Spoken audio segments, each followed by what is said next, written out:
क्यों माता काली ने भगवान शिव के ऊपर अपना ही पैर रख दिया? जानबूझ के रख दिया या फिर गलती से रख दिया? तो आइए इसकी असली कहानी बताता हूँ। प्राचीन काल में राक्षस रक्त बीज नाम का एक राक्षस था। उसको एक विशेष वरदान प्राप्त था। जब उसकी रक्त की बूंद गिरती तो उसके जैसा ही एक नया रक्त बीज जन्म ले लेता था। जब नए रक्त बीज का रक्त गिरता तो उसके भी और नए रक्त बीज जन्म ले लेते थे। ऐसे करके करके हजारों नहीं बल्कि सैकड़ों रक्त बीज हो चुके थे। अब उस राक्षस ने पृथ्वी पर इंसानों को ही नहीं बल्कि देवताओं को भी त्रस्त करके रखा था। अब उसे मारना बहुत ही कठिन हो गया था। तभी माँ दुर्गा ने अपने भयंकर क्रोध से एक शक्ति यानी कि माँ काली का जन्म लिया। जैसे ही माँ काली ने युद्ध शुरू किया तो वही हुआ जिसका सभी देवताओं को डर था और सैकड़ों नए रक्त बीज उत्पन्न हो गए। ये देखकर माँ काली का जो क्रोध था उससे 100 गुना ज्यादा बढ़ गया। अब माँ ने जैसे ही उस राक्षस पर त्रिशूल चलाया तो उसका सिर धड़ से अलग हो गया। तुरंत माँ ने अपनी जीभ को बहुत लंबा किया और रक्त बीज के रक्त को गिरने से पहले ही पी लिया। फिर ऐसे ही सभी रक्त बीज का वध करके उनका रक्त पी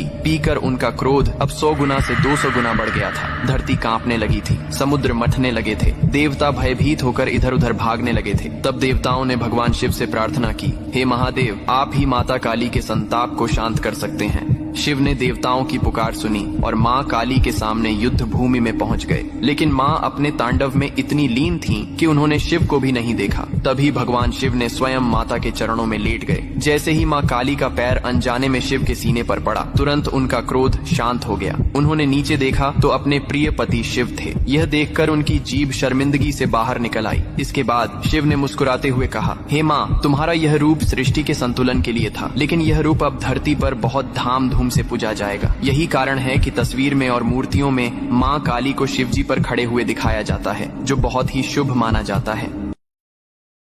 डाउनलोड शेयर चैट।